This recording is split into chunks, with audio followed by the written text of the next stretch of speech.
স্বাগত দীপ্ত সংবাদে আপনাদের সাথে আছে আমি তানিয়া আফরিন। প্রধানমন্ত্রী শেখ হাসিনা বলেছেন, দেশকে অর্থনৈতিকভাবে পঙ্গু করে ভিক্ষুকের জাতিতে পরিণত করতেই সম্প্রতি দেশ জুড়ে সহিংসতা চালানো হয়েছে। আজ ঢাকার পঙ্গু হাসপাতালে আহতদের দেখতে গিয়ে তিনি কথা বলেন। আর যাতে কেউ এমন ধ্বংসযজ্ঞ চালাতে না পারে সেই বিষয়ে সবার সহযোগিতা চেয়েছেন সরকার প্রধান। কোটা আন্দোলনের নামে সাম্প্রতিক সহিংসতায় আহতদের দেখতে শনিবার রাজধানীর পঙ্গু হাসপাতালে আসেন প্রধানমন্ত্রী শেখ হাসিনা। বিভিন্ন ওয়ার্ড ও শয্যা ঘুরে আহতদের খোঁজ খবর নেন তিনি। প্রধানমন্ত্রীকে কাছে পেয়ে আবেগে আপ্লুত হয়ে পড়েন আহতদের স্বজনরা। পরে গণমাধ্যমের সাথে কথা বলেন সরকার প্রধান। 2013-14 সালে বিএনপি জামাতের নাশকতার কথা তুলে ধরে তিনি বলেন, একই কায়দায় ফের সহিংসতা চালানো হয়েছে। দেশবাসীর কাছে আমি বিচার চাই। কি অপরাধটা কি করেছি যে এইভাবে, যেখানে আমি মানুষের ভাগ্য পরিবর্তনের কাজ করে যাচ্ছি, মানুষের জীবন মান উন্নয়ন করেছি। আজকে বাংলাদেশ সেই 2008-এর বাংলাদেশ আর 2024-এর বাংলাদেশ তো এক না। বাংলাদেশের মানুষের জীবন মান তো উন্নত হয়েছে। আমাদের অর্থনীতি আজকে কত উপরে উঠে গিয়েছিল, এবং এটা মনে হলো যে এটা আর কিছুই না। এটা আমাদের অর্থনীতিকে সম্পূর্ণ পঙ্গু করে দিয়ে বাংলাদেশকে আবার ভিক্ষুকের জাতি করে দেওয়া, এটাই বোধহয় এদের পিছনে ষড়যন্ত্র। এই ধরনের ঘটনা প্রতিরোধে দেশবাসীর সহযোগিতা চান শেখ হাসিনা। এই আন্দোলন আমি আজকে এই যে এতগুলি মানুষের জীবনের ক্ষতি হলো, এতগুলি পরিবার ক্ষতি হলো, এর দায় দায়িত্ব কাদের?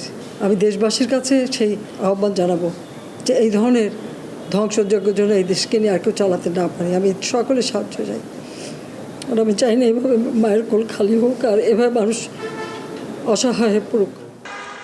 পরে প্রধানমন্ত্রী নাশকতায় ক্ষতিগ্রস্ত বনানীর সেতু ভবন পরিদর্শন করেন। ঘুরে দেখেন তাণ্ডবের শিকার বিভিন্ন কক্ষ। ক্ষতিগ্রস্ত এলিভেটেড এক্সপ্রেসওয়ের টোল প্লাজাও পরিদর্শন করেন সরকার প্রধান। সবশেষ ভারাক্রান্ত হৃদয়ে দুর্যোগ ব্যবস্থাপনা ভবনে চালানো সহিংসতার ক্ষতচিহ্ন দেখেন প্রধানমন্ত্রী। মাহমুদ শাওন, দীপ্ত সংবাদ, ঢাকা। স্বরাষ্ট্রমন্ত্রী আসাদুজ্জামান খান জানিয়েছেন, কোটা আন্দোলনের সমন্বয়কারী 3 জনকে নিরাপত্তা হেফাজতে রাখা হয়েছে। কারা তাদের আক্রমণ করতে চায় সেই বিষয়ে জিজ্ঞাসাবাদ করে প্রয়োজনীয় ব্যবস্থা নেওয়া হবে। দুপুরে নারায়ণগঞ্জের বিভিন্ন ক্ষতিগ্রস্ত স্থাপনা পরিদর্শন শেষে সাংবাদিকদের তিনি এসব কথা জানান। বলেন, ছাত্র আন্দোলনের নেতারা নতুন যে 8 দফা দাবি দিয়েছিল সেগুলোর মধ্যে যৌক্তিক দাবিগুলো ক্রমান্বয়ে মেনে নেওয়া হবে বলে জানিয়েছিলেন প্রধানমন্ত্রী, কিন্তু সেই সুযোগ শিক্ষার্থীরা দেয়নি। বর্তমানে একটি মহল সোশ্যাল মিডিয়ার মাধ্যমে গুজব ছড়িয়ে সাধারণ মানুষকে বিভ্রান্ত করছে বলেও মন্তব্য করেন স্বরাষ্ট্রমন্ত্রী। তারা জামাত, বিএনপি এবং জঙ্গি, যারা নাকি স্বাধীনতা চায় নাই, যারা জঙ্গির উত্থান ঘটাতে চেয়েছিল, যারা সন্ত্রাস উঠিয়ে আমাদের দেশকে অকার্য করার প্রচেষ্টা নিয়েছিল, তাদের হাতে তারা এখন ক্রীড়ানায়ক হয়ে গিয়েছে। এরা মানুষের শত্রু, এরা জনগণের শত্রু, এরা দেশের শত্রু। সন্ত্রাস ও সহিংসতার সাথে সাধারণ শিক্ষার্থীদের কোনো সম্পৃক্ততা নেই দাবি করে বরিশাল বিশ্ববিদ্যালয়ের শিক্ষার্থীরা জানিয়েছেন, আপাতত কোটা নিয়ে আর কোনো আন্দোলন তারা করবেন না। বিকেলে সংবাদ সম্মেলন করে এ ঘোষণা দেন বিশ্ববিদ্যালয়ের সাধারণ শিক্ষার্থীরা। নির্বাহী বিভাগ কোটা সংস্কারের দাবির প্রেক্ষিতে যে সমাধান করেছে তাতে শিক্ষার্থীদের দাবির প্রতিফলন ঘটেছে বলেও জানান তারা। এছাড়াও অনতিবিলম্বে হল খুলে দেয়া, বিশ্ববিদ্যালয় সংলগ্ন এলাকায় সাধারণ জনগণকে কোনো ধরনের মামলা বা হয়রানি না করা, শিক্ষার্থীদের বর্তমান ও স্থায়ী ঠিকানায় আইনশৃঙ্খলা বাহিনী কর্তৃক কোনো ধরনের হয়রানি না করার দাবি জানান শিক্ষার্থীরা। মেট্রো রেল কবে চালু হবে তা নির্দিষ্ট করে বলতে পারেননি সড়ক পরিবহন ও সেতু মন্ত্রী ওবায়দুল কাদের। আজ রাজধানীর সেতু ভবনে সাংবাদিকরা এই বিষয়ে তাকে প্রশ্ন করেন। যে ধ্বংসযজ্ঞ সেটা কবে নাগাদ, এটা কি এখন বলা সম্ভব? মেট্রো রেলের কাজীপাড়া, মিরপুর 10 এই দুটা ধ্বংসপ্রাপ্ত। এটা 1 বছরেও যন্ত্রপাতি এনে সচল করা সম্ভব হবে না বলে এক্সপার্টরা জানিয়েছে। কোটা আন্দোলনের নামে চালানো সহিংসতায় আওয়ামী লীগ ও ছাত্রলীগের ১৫ জন নেতাকর্মী প্রাণ হারিয়েছেন। এ তথ্য দিয়েছেন পররাষ্ট্রমন্ত্রী হাসান মাহমুদ। আজ জাতীয় প্রেস ক্লাবের সামনে সন্ত্রাস নৈরাজ্যের বিরুদ্ধে আলেম ওলামাদের মানববন্ধনে এ কথা জানান তিনি।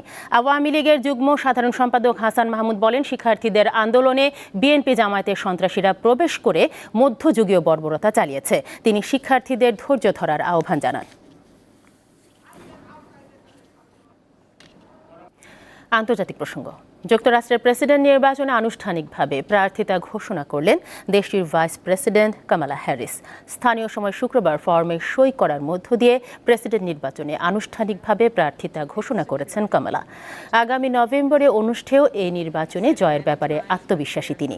৫ নভেম্বরের নির্বাচনে ভাইস প্রেসিডেন্ট কামালা হ্যারিসকে ডেমোক্র্যাট প্রার্থী হিসেবে দেখা যাবে।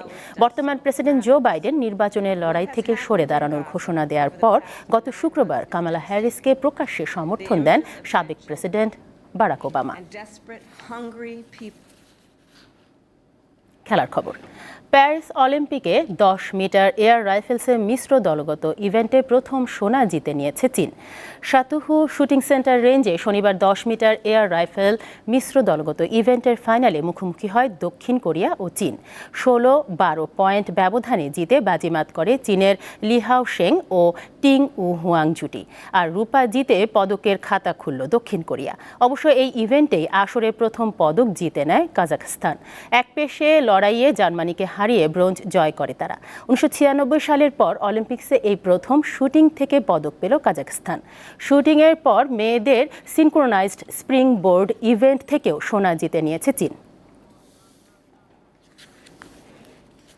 এই ছিল এখনকার মতো। আমাদের পরবর্তী সংবাদ রাত 11টায়। দর্শক, আরও তথ্য ও বিনোদনের খবর পেতে যুক্ত থাকুন দীপ্ত ডিজিটাল প্ল্যাটফর্মগুলোতে। ধন্যবাদ সবাইকে।